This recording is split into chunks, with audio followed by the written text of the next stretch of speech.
Bismillahirrahmanirrahim. Assalamualaikum warahmatullahi wabarakatuh. Setiap wadah tentu akan mengeluarkan isinya.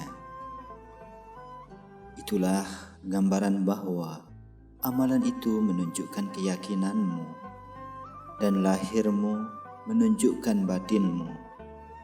Berkenaan dengan masalah ini, sebagian sufi berkata, selamatnya batin ada pada lahirnya. Batinmu tampak nyata bagi Allah Subhanahu wa Ta'ala dan bagi orang-orang khawasnya.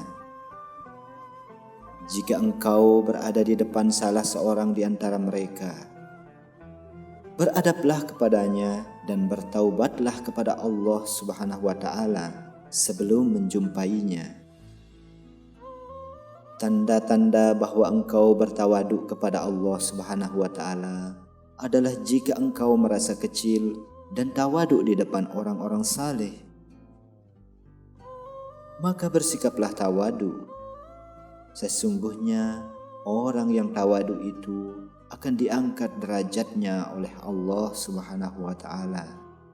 Perbaikilah adab di depan orang yang lebih tua darimu. Sesungguhnya Nabi SAW bersabda, Al-barakatu fi akabirikum. Keberkahan itu terletak pada orang-orang tua di antara kalian. Yang dimaksud tua oleh Nabi SAW bukan hanya tua dalam hal umur, tetapi juga tua dalam hal ketakwaan, ketaatan menjalankan perintah serta meninggalkan larangan, dan mematuhi Al-Quran dan hadis. Jika tidak demikian, berapa banyak orang yang tua umurnya yang justru tidak memuliakan atau memberi salam kepada orang-orang saleh. Orang tua di sini maksudnya adalah orang-orang yang takwa, saleh, warok mengamalkan ilmu dan ikhlas. Orang tua juga dapat dipandang dari segi kebersihan hati dan berpaling dari segala sesuatu selain Allah Subhanahu wa Ta'ala. Orang tua berarti orang yang bermakrifat kepada Allah Subhanahu wa Ta'ala dan dekat kepadanya.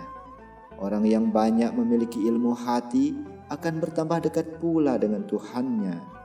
Setiap hati yang masih terselip cinta dunia, dia tentu masih terhijab dari Allah Subhanahu wa Ta'ala. Setiap hati yang masih cinta akhirat, dia masih terhalang dari kedekatan dengan Allah Subhanahu wa Ta'ala. Semakin seseorang mencintai dunia, akan berkurang pula cintanya kepada akhirat. Semakin besar cinta seseorang pada akhirat, akan semakin berkurang pula cintanya kepada Al-Haq Azza wa Jalla. Oleh karena itu, ketahuilah kemampuan dirimu. Janganlah engkau menempatkan diri di tempat Allah Subhanahu wa Ta'ala tidak menempatkanmu. Itulah sebabnya sebagian sufi berkata, bagi orang yang tidak memahami kemampuan dirinya, maka takdirlah yang akan memberikan kepadanya kemampuannya.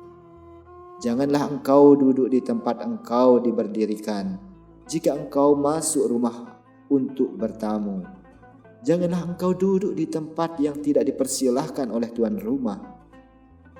Ketahuilah bahwa sesungguhnya engkau diberdirikan di tempat tersebut tanpa perintahmu.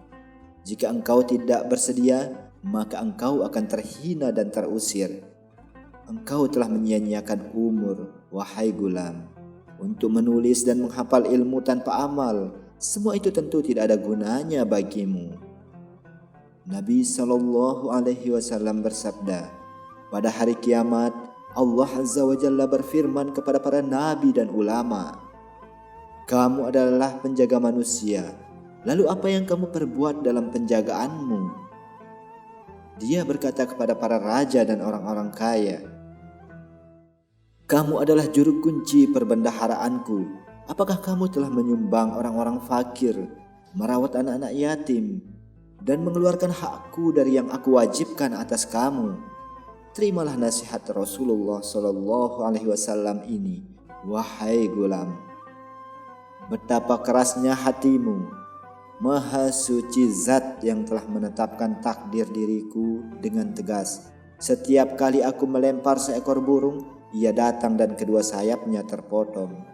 Tetapi karena aku adalah mukmin di tanah pekarangan raja, maka aku merasa terhibur, wahai orang munafik. Celaka engkau menghendaki agar aku keluar dari negeri ini. Keadaan akan berubah dan anggota badan akan terpisah jika aku bergerak. Tetapi aku takut akan siksa Allah Subhanahu wa Ta'ala, dan aku bukan orang yang sombong. Aku hanyalah orang yang mengikuti takdir.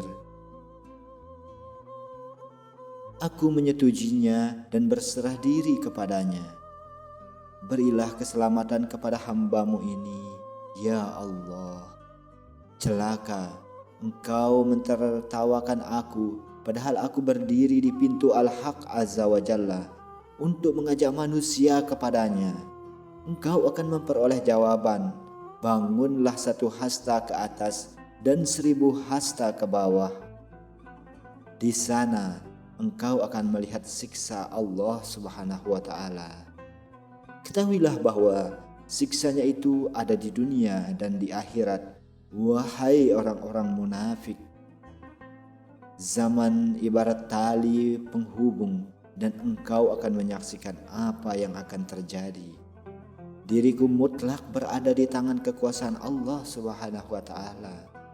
Terkadang Dia menjadikan diriku bagai gunung, terkadang bagai pasir, terkadang bagai lautan, terkadang bagai setetes air, terkadang bagai matahari, dan terkadang bagai lilin. Dengan kehendaknya, Dia telah membolak-balikkan diriku, bagaikan membolak-balikkan siang dan malam. Setiap waktu Dia dalam kesibukan. Quran Surat Ar-Rahman ayat 29. Bahkan Dia dalam kesibukan setiap detik. Hari itu kepunyaanmu, tetapi detik ini kepunyaan selain dirimu. Jika engkau ingin dadamu lapang dan hatimu merasa tenang, wahai gulam, janganlah engkau dengarkan perkataan orang, janganlah engkau pedulikan perkataan mereka. Tidak tahukah engkau bahwa mereka adalah orang-orang yang tidak rela kepada Tuhannya? Bagaimana mungkin mereka menjadi orang yang rela? Sesungguhnya kebanyakan dari mereka adalah orang-orang yang tidak berakal. Mereka tidak melihat dan mereka tidak beriman. Bahkan mereka bersikap mendustakan dan tidak mau membenarkan. Hendaknya engkau mengikuti para ulama yang tidak pernah memikirkan apapun selain Al-Haq Azza wa Jalla. Mereka tidak pernah melihat dan mendengar apapun selain Dia. Hendaknya engkau bersabar terhadap perilaku manusia dalam mencari ridho Al-Haq Azza wa Jalla. Hendaknya engkau bersabar dalam menghadapi ujian yang menimpamu. Ujian yang menimpamu berasal dari Allah Subhanahu wa Ta'ala kepada para hambanya yang terpilih. Allah Subhanahu wa Ta'ala menguji dengan berbagai macam cobaan karena Dia ingin memutuskan mereka dari segala sesuatu. Seolah-olah Allah Subhanahu wa Ta'ala menyempitkan dunia dan akhirat mereka sehingga keberadaan mereka menjadi fana. Sehingga keberadaan mereka hanya untuknya, bukan untuk selain Dia. Mereka bukan bersama yang lain, tetapi hanya bersamanya. Seolah-olah mereka menjadi manusia lain. Allah Subhanahu wa Ta'ala berfirman, kemudian kami jadikan Dia makhluk yang berbentuk lain. Maha suci Allah, pencipta yang paling baik. Sekian akhirul kalam, wabillahi taufiq wal hidayah. Wassalamualaikum warahmatullahi wabarakatuh.